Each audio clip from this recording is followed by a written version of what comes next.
મિત્રો, જય વિશ્વકર્મા, જય શ્રી અંબેમાં, માં ચામુંડા. હવે અત્યારે 2 દિવસથી જરા શાંત હતો. બહુ જ ઝીણવટતાથી બધું જોઈ રહ્યો હતો કે શું થઈ રહ્યું છે. એટલે સમાજના જે કંઈ 2, 4, 5 ગ્રુપ હોય એમાં 2-3 હજાર લોકો હશે અને કદાચ કેટલાક લોકોને જોડ્યા છે.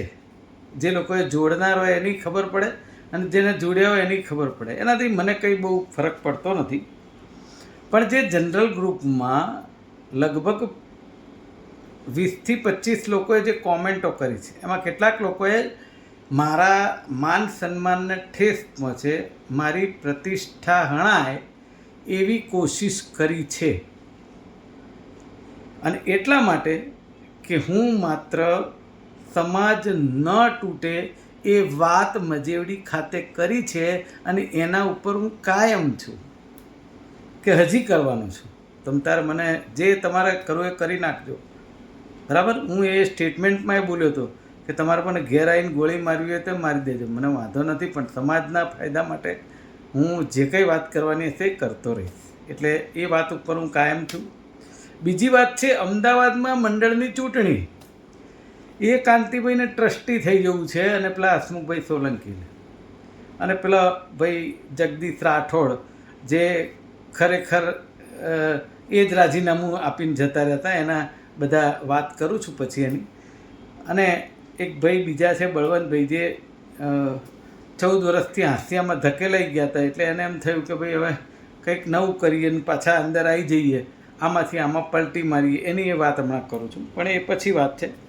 એટલે આ જે હું જે દરેક જનરલ જે લોકોએ મારા માટે મૂકી છે પોસ્ટ, એ લોકોને કહેવા માગું છું કે તમે જે કંઈ કર્યું છે એ મારા માટે, મને જે કોમેન્ટો કરી છે એ મારા સ્ટેટમેન્ટને લઈ, તો સૌથી પહેલાં તો જો મેં સ્ટેટમેન્ટ કર્યું એ ખોટું હોય તો તમે અથવા કાંતિભાઈ કે સમાજનો કોઈ પણ મારા ઉપર કાયદાકીય કેસ કરી શકે, એનો મને વાંધો નથી.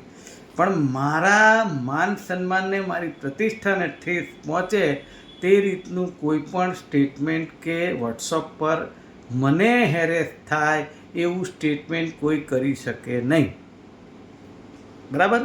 એટલે એના માટે મારે જે કંઈ પગલાં લેવાના છે, જે લોકો મારા માટે બોલ્યા છે કે લખ્યું છે એના માટે, એ હું લેવાનો છું. એ માત્ર જાણકારી માટે કહેવા માટે ઉપસ્થિત થયો છું. બાકી તમારે હજી પણ જે લખવું એ લખો, એટલા માટે કે એ મારા માટે એક એવિડન્સનો ભાગ રહેશે, બરાબર. અને દાદા દેવ તણખી દાદા મારી સાથે છે. દેવ તણખી દાદા એવું ક્યારેય નથી કીધું કે તમે કોઈ આપણી લુહાર સુથારની જેટલી અટકો છે એના અટકના ભાગલા પાડી અને તમે સુપ્રીમો થઈ જજો અથવા એના ચેરિટેબલ ટ્રસ્ટો જુદા જુદા કરજો, આવું ક્યારેય કીધું નથી. એટલે એ બહુ જ એ સમાજ તોડવાનું કામ છે એ સાબિત થાય છે. એટલે એ સૌથી પહેલી વાત આપણા સમાજના ભામાસા પુરુષોત્તમદાસ પિત્રોડાએ 2 વર્ષ પહેલાં કહી હતી કાંતિભાઈને મોઢે કે આ પીઠવા પરિવારવાળું રહેવા દો. તો જો આપણા સમાજના ભામાસાનું જ ના માનતા હોય તો મારા જેવો તો બોલીને ગમે તેટલું કરે, એનાથી શું એમને ફરક પડે.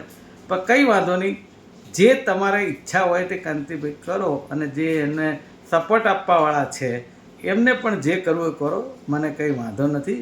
કારણ કે એ તો બોલી ચૂક્યા છે કે સમાજ તૂટે તો ભલે તૂટે. એટલે એમાં કંઈ કહેવા માગતો નથી. આગળ તમારી જે મરજી હોય કરે રાખજો, હું મારું કામ આગળ ચલાવી રાખીશ.